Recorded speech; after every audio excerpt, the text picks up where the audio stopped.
భూభారతి ప్రతి కమతానికి భూధార్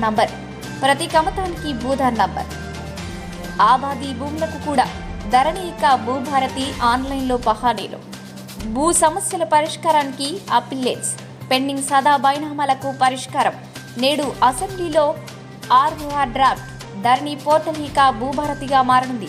అలాగే ప్రతి కమతానికి ఒక భూధార్ నంబర్ను జియో రిఫరెన్స్ ఇవ్వనున్నారు. తొలుత టెంపరరీ, ఆ తర్వాత పర్మనెంట్ భూధార్ నంబర్ను కేటాయించనున్నారు. ఈ మేరకు బుధవారం అసెంబ్లీలో రాష్ట్ర ప్రభుత్వం ప్రకటన చేయనున్నట్లు తెలిసింది. ప్రైవేటు ఏజెన్సీ టెరాసిస్ ఆధ్వర్యంలో కొనసాగుతున్న ధరణి పోర్టల్ నిర్వహణకు కేంద్ర ప్రభుత్వ సంస్థ ఎన్ఐఎస్సికి రాష్ట్ర ప్రభుత్వం ఇటీవలే అప్పగించింది. ధరణి స్థానంలో భూమాతను తెస్తామని మేనిఫెస్టోలో కాంగ్రెస్ హామీ ఇచ్చింది. కానీ భూమాత పేరు ఇప్పటికే పలు రాష్ట్రాల్లో వాడుకలో ఉండడంతో భూభారతిగా మార్చాలని రాష్ట్ర ప్రభుత్వం సూత్రప్రాయకంగా నిర్వహించింది. దీంతో పాటు కీలకమైన కొత్త ఆర్ఓఆర్ 2024 బిల్లును కూడా అసెంబ్లీకి బుధవారం తీసుకురానుంది. దీంతో గత కొన్నేళ్లుగా భూ సమస్యలకు అప్పీలు లేక కోర్టుకు వెళ్తున్న రైతులకు పరిష్కార మార్గం దొరకనుంది. ఈ మేరకు కొత్త ఆర్ఓఆర్ చట్టంలో అప్పీలేట్ వ్యవస్థను ప్రభుత్వం తీసుకువస్తుంది. మాన్యువల్గా ఆన్లైన్లో పహానీల నిర్వహణ చేపట్టనున్నారు. దాదాపు 12-14 కాలెన్స్ రికార్డుల నిర్వహణ ఉంటుందని తెలుస్తోంది. కోర్టు బాధకు చెక్. ఇప్పుడున్న ఆర్ఓఆర్ చట్టం ప్రకారం ఒక భూ సమస్య రిజెక్ట్ అయితే కోర్టుకు వెళ్లి ఆర్డర్ తెచ్చుకోవడం తప్ప ఇంకో మార్గం లేకుండా పోయింది. ఇలా భూముల సమస్యలపై దాదాపు 3 లక్షల దాకా అన్ని స్థాయి కోర్టుల్లో కేసులు నమోదైనట్లు అధికారులు చెబుతున్నారు. నెలలు ఏళ్ల తరబడి ఆర్డర్ కోసం ఎదురు చూడడం, కోర్టు ఫీజులు, అడ్వకేట్ ఫీజులకు వేలల్లో లక్షల్లో ఖర్చు పెట్టుకోవడం పేద రైతులకు ఇబ్బందికరంగా మారింది. గత ప్రభుత్వం చేసిన తప్పులను తాము బలవుతున్నామని ఎన్నోసార్లు ఆందోళనకు దిగారు.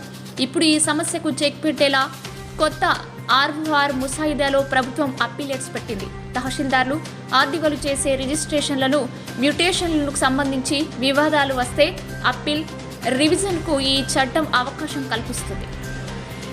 తహసీల్దార్లు, ఆర్డీఓలు తీసుకునే నిర్ణయాలపై అప్పీల్ను కలెక్టర్ లేదా అడిషనల్ కలెక్టర్లు తీసుకోవచ్చు.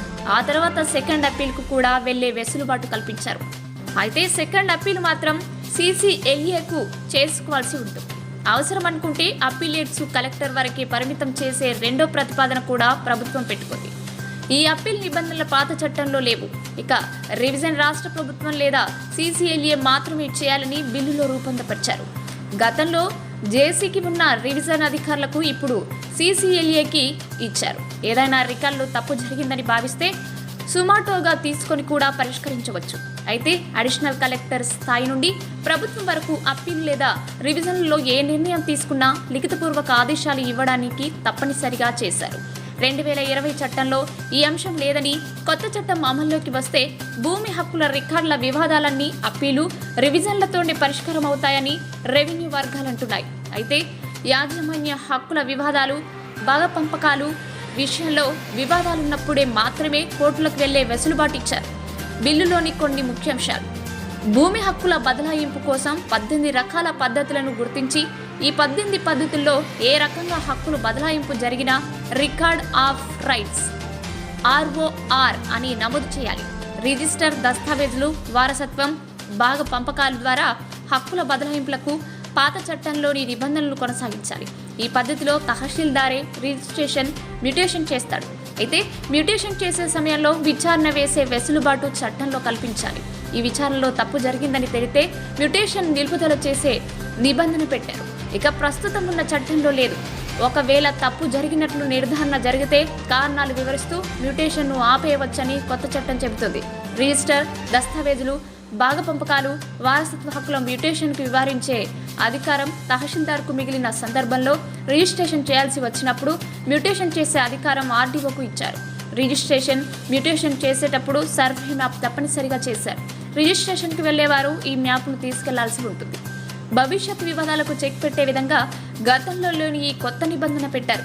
అయితే ప్రభుత్వం నిర్దేశించిన తేదీ తర్వాత, ఇందుకు అవసరమైన వ్యవస్థను తయారు చేసుకున్న తర్వాత మాత్రమే ఈ మ్యాప్ తప్పనిసరి అవుతుందని బిల్లుల్లో పొందుపరిచారు. గతంలో ప్రభుత్వం తీసుకున్న సాదా బహినామా దరఖాస్తులను కొత్త చట్టం కింద తీసుకున్న దరఖాస్తులుగానే పరిగణించాలి. తద్వారా సాదా బహినామాల కోసం ఇప్పటికే పెండింగ్లో ఉన్న 9.4 లక్షల దరఖాస్తులు మళ్లీ తీసుకోవాల్సిన అవసరం ఉండదు. ఈ పరిష్కార సమయంలో స్టాంప్ డ్యూటీ, రిజిస్ట్రేషన్ ఫీజు కూడా కట్టాల్సిన అవసరం లేదు. అయితే కొత్తగా మళ్లీ సాదా బైనామాల దరఖాస్తులను తీసుకొని పరిష్కరించే అధికారం ఈ బిల్లులో పొందుపరిచారు. అది కూడా రాష్ట్ర ప్రభుత్వం నిర్ణయం తీసుకుంటేనే ఇవ్వనున్నారు. సాదా బైనామాకు పరిష్కరించే అధికారం గతంలో కలెక్టర్కు ఉండగా ఈ చట్టం ద్వారా ఆర్డీఓలకు సాదా బైనామాల పరిష్కారం అధికారాలు ఇచ్చారు.